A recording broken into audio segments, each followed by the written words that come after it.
كنت دايما فاكر إن القطر لو فاتني يبقى الرحلة باظت.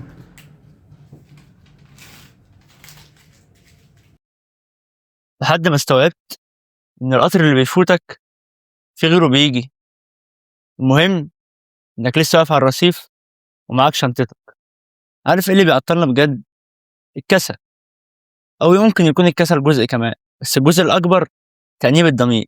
تأنيب الضمير اللي بيجيلنا وإحنا بنسكرول على السوشيال ميديا، شايفين الناس ناجحة وإحنا لسه واقفين مكاننا، وبنفضل نبص ورا على الأيام اللي ضاعت وبننسى نشوف الفرص اللي قدامنا. عايز أقولك على 3 حاجات.